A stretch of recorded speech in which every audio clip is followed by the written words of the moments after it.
Functions से values कैसे ली जाती हैं, जो कुछ फंक्शन के अंदर हो रहा है वो फंक्शन से बाहर कैसे इंफॉर्मेशन निकाली जाए, ये फंक्शन से कोई वैल्यू कैसे रिसीव की जाए, इसको कहते हैं passing information back from them. तो अब इस काम को करने के लिए हम एक फ़ंक्शन बनाते हैं। अभी तक जितने फंक्शन हम सबने डिज़ाइन किए बनाए थे वो सारे के सारे फंक्शन कॉल होने पर अपना टास्क परफॉर्म करके वापस उस जगह आ जाते जहाँ से कॉल किया गया था, लेकिन वो अपने साथ कुछ चीज़ वापस नहीं ला रहे थे, कोई चीज़ रिटर्न नहीं हो रही थी। अब इस चीज़ को समझते हैं हम यहाँ पर कि हम दोबारा से अपना ऐड वाला फंक्शन इस्तेमाल करते हैं। ये ऐड जो है वो वैल्यू 1 वैल्यू 2 दो वैल्यूज़ लेगा और क्या करेगा जी, ये आंसर के वेरिएबल में वैल्यू 1 प्लस वैल्यू 2 ऐड करके उसमें डाल देगा। अच्छा, हम क्या कर रहे हैं, हम ये कर रहे हैं कि इस आंसर को यहाँ प्रिंट नहीं करा रहे, हमें प्रिंट नहीं चाहिए, हमें इसकी वैल्यू चाहिए कि वो किसी तरह हमें मिल जाए।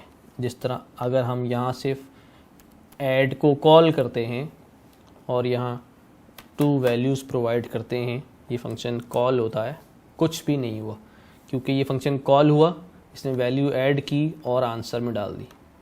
अब आंसर के अंदर एक वैल्यू पड़ी है जो यूँ है, तो मैं इसको यहाँ प्रिंट करा सकता हूँ। तो ये जो भी वैल्यू होगी ये फंक्शन कॉल होने पर प्रिंट हो जाएगी, लेकिन ये वैल्यू प्रिंट तो हो रही है, मैं इस वैल्यू को अभी यूज़ नहीं कर सकता क्योंकि हमारे पास स्टोर नहीं हो पा रही है, फंक्शन के अंदर है, बाहर तो आ ही नहीं सकती।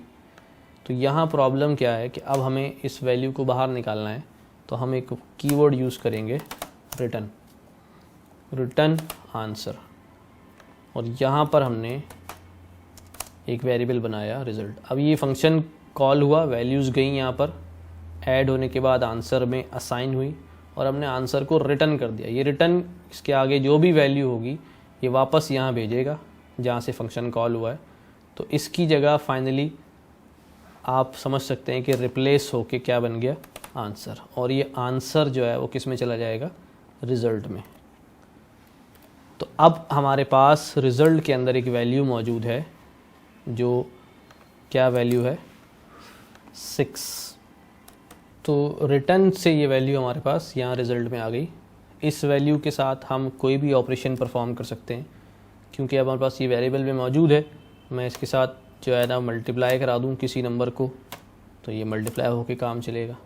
तो इस तरह ये वैल्यू हमारे वेरिएबल में स्टोर हो गई और हम इसको रीयूटिलाइज़ कहीं भी कर सकते हैं किसी भी सेंस में। अच्छा, अब दूसरा सवाल ये है कि रिटर्न हमने यहाँ पर सिंगल वैल्यू कराई है, क्या यहाँ पर और भी कुछ रिटर्न हो सकता है? जी हाँ, रिटर्न में आप मल्टीपल वैल्यूज़ जो है वो रिटर्न करा सकते हैं। जिस तरह हमने कहा जी हेलो पाइथन, या इसको कहते हैं हेलो फंक्शन। अब मैं इसको रिटर्न कराता हूँ, तब हमारे पास ये 2 वैल्यूज़ भी रिटर्न हो गई। इसका मतलब रिटर्न एक से ज़्यादा वैल्यूज़ रिटर्न कर सकता है और वो टपल की फॉर्म में आती है क्योंकि ये सेंड करेगा, यहाँ पर आएंगी वैल्यू, यहाँ आने के बाद रिज़ल्ट में जाएंगी। जब किसी वेरिएबल में एक से ज़्यादा वैल्यूज़ जाती हैं तो वो टपल की फॉर्म में सेव हो जाती हैं या असाइन हो जाती हैं। तो एक से ज़्यादा वैल्यूज़ हम रिटर्न करा सकते हैं। उसके अलावा रिटर्न के अलावा फंक्शन में हम क्या डाल सकते हैं, रिटर्न के अलावा अगर हम बाद में कुछ डालेंगे फंक्शन के अंदर तो वो प्रिंट नहीं होगा क्योंकि ये लाइन कभी एग्जीक्यूट ही नहीं होगी। जब जब फंक्शन कॉल किया जाएगा रिटर्न के बाद वो वापस कॉल जो है यहाँ आ जाएगी, इस लाइन का नंबर जो है वो आएगा ही नहीं, ये कभी एग्जीक्यूट ही नहीं होगी।